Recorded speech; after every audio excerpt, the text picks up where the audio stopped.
पढ़ा लिखा था, इतना बड़ा वो पढ़ा लिखा था कि पूरी दुनिया में उसके बराबर कोई इल्म ही नहीं जानता था। इसलिए कि दुनिया में कोई आदमी वो उलूम नहीं सिखला पाता जो उलूम हमने जिब्राइल को भेजकर जनाब मोहम्मद रसूलुल्लाह को सिखला दिया। तो मेरा नबी दुनिया के किसी उस्ताद से नहीं पढ़ा है, और मेरे नबी का अगर कोई उस्ताद है तो जिब्राइल अमीन है कि अल्लाह ताला ने जिब्राइल के जरिए नबी को पढ़ाया।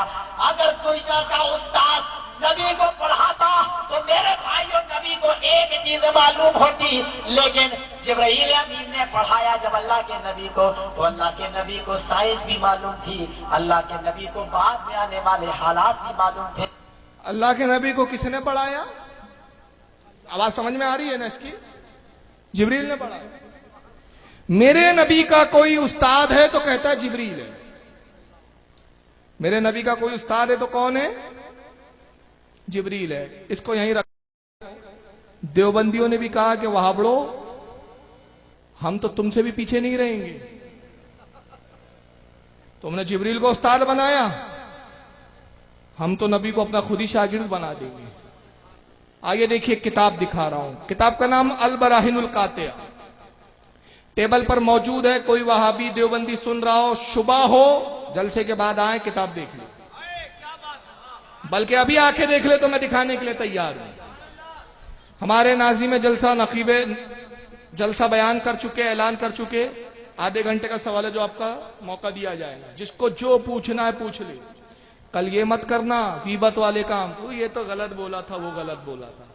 और ज्यादा अगर शौक हो तो मुनाजरे का भी चैलेंज करता हूं, मुनाजरा कर ले। नारे तकबीर, नारे रिसालत, मसलके आला हजरत फैजाने हुजूर मुजाहिदे मिल्लत मुनासिर अहले सुन्नत। किताब दिखा रहा हूं आपको, टेबल पे मौजूद है। किताब का नाम अल बराहिनुल कातिया, लिखने वाला खलील अहमद अम्बेठी। कौन है? तबलीगी जमात का जो बानी और फाउंडर है मौलवी इलियास कांदेली, उसका उस्ताद, जिसके हुक्म से लिखी, जिसने हुक्म दिया लिखो, जिसने तायद की इस किताब की, मौलवी रशीद अहमद गंगोई, बानी तबलीगी जमात, मौलवी इलियास का पीरो मुर्शिद। ये सिलसिला नसब है इनका सजरा इनको खुद नहीं मालूम, हमें संभाल के रखना पड़ता। सफा नंबर 63 है। क्या लिखता है जरा सुनिए। खलील अहमद अम्बेडवी कहता है कि मदरसे देवबंद की अजमत हक ताला की दरगाह पाक में बहुत है। जो देवबंद का मदरसा है यूपी में, उसकी अजमत अल्लाह की बारगाह में बहुत है। अल्लाह को यह मदरसा बड़ा पसंद है। सदहा आलिम यहां से पढ़कर गए, कहते कई सौ आलिम यहां से पढ़कर चले गए और खलके कसीर को जुल्मात जलालत से निकाला। कहते एक बहुत बड़ी जमात को गुमराही से, जहालत से, अंधेरों से निकाल दिया। यही सबब है कि एक साल फक्र आलम अलैहिस्सलाम की जियारत से ख्वाब में मुशर्रफ हुए। कहते यही वजह है कि एक नेक बुजुर्ग, देवबंद के कोई एक नेक बुजुर्ग थे, उनके ख्वाब में रसूलुल्लाह तशरीफ लाए। वो नबी पाक सल्लल्लाहु अलैहि वसल्लम की ख्वाब में जियारत से मुशर्रफ हुए, तो आपको उर्दू में कलाम करते देखकर पूछा, आपको यह कलाम कहां से आ गई? तो अल्लाह के नबी उनसे उर्दू में बातचीत करने लगे।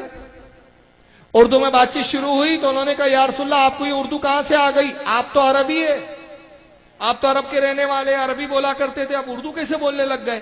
फरमाया, किसने फरमाया? रसूलुल्लाह ने फरमाया कि जब से उलमाए मदरसे देवबंद से हमारा मामला हुआ, हमको ये जबान आ गई। माज़अल्लाह, माज़अल्लाह। फिर कहा सुभान अल्लाह, इससे रुतबा इस मदरसे का मालूम। नबी मेराज पे जाए वहां सुभान अल्लाह नहीं, रुतबा मदरसे का मालूम हुआ, सुभान अल्लाह। और देवबंद के मदरसे का रुतबा क्या है कि नबी ने उर्दू हमारे मुल्लाओं से सीखी। हुजूर कहते जब से मैं देवबंद के मदरसे में आने लगा, देवबंद के मदरसे में आना जाना हुआ, मौलवियों के साथ उठना बैठना हुआ, देवबंद के मौलवियों के साथ मैं उठा बैठा, उनसे मैंने उर्दू जबान सीख ली। यानी ये देवबंद के फटीचर मौलाना मेरे उस्ताद हैं। जरा आप बताएं, पूरी कायनात में अल्लाह के अलावा कोई ऐसी जात और हस्ती है जो नबी को पढ़ा दे? नबी पढ़ने आए थे क्या पढ़ाने आए थे? कुरान कहता है अर्रहमान अल्लमल कुरान खलकल इंसान अल्लमहुल बयान, अल्लाह कहता है मैं ही रहमान हूं, सबसे बढ़कर रहम करने वाला। कुरान मैंने नाजिल किया अपने नबी पर, और इंसानियत की जान मोहम्मद को मैंने पैदा किया और उसको कलाम करना सिखाया। अल्लाह कह रहा मैंने अपने हबीब को सिखाया।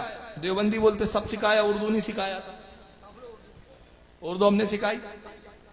कुरान दूसरी जगह कहता है वअल्लमका मा लम तकुन तालम, ऐ हबीब जो तू नहीं जानता था वो हमने सब तुझे सिखला दिया। जो भी तू नहीं जानता था हमने सिखलाया। देवबंदी कहते अल्लाह सब सिखाया, उर्दू छोड़ दिया था, वो कोर्स हमने मुकम्मल करवाया। एक कहता है जिब्रील रसूल का उस्ताद, दूसरा कहता है देवबंद के मुल्ला रसूल के उस्ताद। अच्छा, क्या उस्ताद ऐसे होते हैं कि एक मरतबा है तफसीर रूहुल बयान में अल्लामा इमाम इस्माइल हक्की रहमतुल्लाह अलैह अलिफ लाम मीम सूरह बकरा की तफसीर में बयान करते कि जिब्रील आते और ये आयत करीमा लाई। अर्ज किया या रसूलल्लाह, अल्लाह फरमाता है वही भेजी है। अल्लाह ने कहता है अलीफ, सरकार ने कहा मैं जानता हूं। कलाम, हुजूर कहते मुझे मालूम है। कहा रसूल या रसूलल्लाह, अल्लाह फरमाता है मीम, सरकार फरमाती है तो मुझे पता था। अर्ज के या रसूलल्लाह अलीफ लाम मीम अल्लाह ने मुझे भेजा कि अपने हबीब को, मेरे हबीब को पहुंचा दो। या रसूलल्लाह ना मैं अलीफ जानता हूं ना लाम ना मीम। सरकार ने कहा जिब्रील सुन, मेरे रब ने मुझसे राज में कलाम किया, गुफ्तगू की। ये वो कलाम है जिसकी रसाई तुझको भी नहीं मालूम, तू भी नहीं जानता, कायनात में मेरे और रब के सिवा कोई नहीं जानता। मेरे रब ने मुझसे कहा और मेरे जान लिया। जिब्रील अलीफ लाम मीम ना समझे, ये उस्ताद बना। क्या उस्ताद ऐसे होते हैं कि महराज की शब आए थे, रसूल सो रहे थे ना? अच्छा क्यों सो रहे थे यार रसूलल्लाह, आप तो रोजाना जागते थे। इतना जागते थे सरकार, रात भर इतनी इबादत करते थे, इतनी इबादत करते थे कि उम्मुल मोमिन हजरत आयशा सिद्दीका फरमाती हैं कि रसूलल्लाह के पाए मुबारक में, आपके पैर शरीफ में वरम आ जाता, खून जारी हो जाता। हजरत आयशा कहती मैं अर्ज करती या रसूलल्लाह, क्या अल्लाह ताला ने आपके सबब आपकी उम्मत को नहीं बख्श दिया कि आप अपनी उम्मत की फिक्र में इतना जागते, इतनी इबादतें करते? सरकार कहते हैं आयशा, अल्लाह ने मुझे तमाम नबियों का सरदार बना दिया, क्या मैं उसका शुक्रगुजार बंदा ना बनूं? रोज जागते थे, रोज इबादत, मगर मेराज की सब सो क्यों गए? अच्छा क्या नबी सोए थे? अगर सोए बोले तो बेअदबी, क्योंकि बुखारी शरीफ की हदीस है, वहां बड़े इसका इनकार नहीं कर सकते क्योंकि बुखारी को तो बहुत मानते हैं। बुखारी में क्या ये हदीस नहीं? अल्लाह के नबी ने फरमाया नबी की आंखें बंद होती है, दिल उसका बेदार रहता। नबी सोता नहीं, नबी गाफिल नहीं होता, तो नबी का दिल बेदार है। जिब्रील आए 70,000 फरिश्तों के साथ आए तो आका तो देख रहे हैं।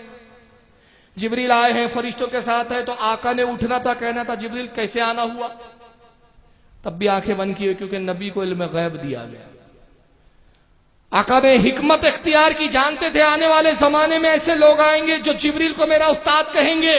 तो आज मैं बता दूं उस्ताद कौन है, शागिर्द कौन है, मकाम किसका बुलंद है। आका ने आंखें बंद रखी, जिब्रील अर्ज करते या रसूलल्लाह तेरा हबीब सो रहा है, अगर उठाता हूं तो नींद में खलल आता है, बेअदबी होता हूं। ऐ रब्बे कायनात, ना उठाऊं तो तेरे हुक्म की फरमाबरदारी नहीं होंगी, तेरा हुक्म है कि मेराज पर लाऊं और तेरे हबीब का हो। यह आलम यह है कि आराम फरमा रहे हैं, आराम में खलल आएगा, बेअदबी होंगी। ऐ खालिक कायनात तू बता क्या करूं? अल्लाह ने इरशाद फरमाया जिब्रील ये काफुरी ठंडी ठंडी आंखें हमने किस लिए पैदा की, कब के लिए पैदा की? आज ही के लिए तो पैदा की।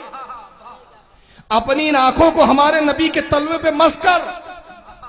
जिब्रील ने तलवे पे अपनी आंखों को रख दिया और नबी मुस्कुराकर ज़बान हाल से बता रहे थे देखो जिब्रील को उठाने के लिए मैंने मजबूर इस तरह इसलिए किया कि तुम भी देख लो कि जहां जिब्रील का सर है वहां मेरा कदम है, जहां जिब्रील की इंतहा है वहां से मेरी इब्तिदा। ये मेरा खादिम है, उस्ताद नहीं है। अब आ जाइए इनकी तरफ, देवबंदियों की तरफ। ये कह रहे हैं साहब उर्दू तो हमने पढ़ाई। बस एक हदीस सुना दूं, इस पर तो हदीस के अंबार है। आका तशरीफ लाते मदीने में, एक सफर पे तशरीफ ले जा रहे साहबा, एक ऊंट है पागल हो गया, दीवाना हो गया, जिसको देखता है काटने को दौड़ता है, काटता है, नोचता है। लोग डर के मारे जाते नहीं, पागल ऊंट है। और जब ऊंट पागल होता है तो मालूम है आपको कहां हमला करता है पता है? मैं राजस्थान में गया हूं, राजस्थान में मेरे बहुत प्रोग्राम होते हैं। वहां मैंने ऊँट वालों से पूछा कुछ कि यार ऊँट पागल होता है तो क्या होता है? बोले बड़ा खतरनाक होता है, सीधा कंधई दबाता, उखाड़ देता पूरा, इतना खतरनाक हो जाता है ऊँट। देखने में जितना भोला है उतना खतरनाक भी है। वो दीवाना हो गया था ऊँट, जो जाता है नोच खाता है।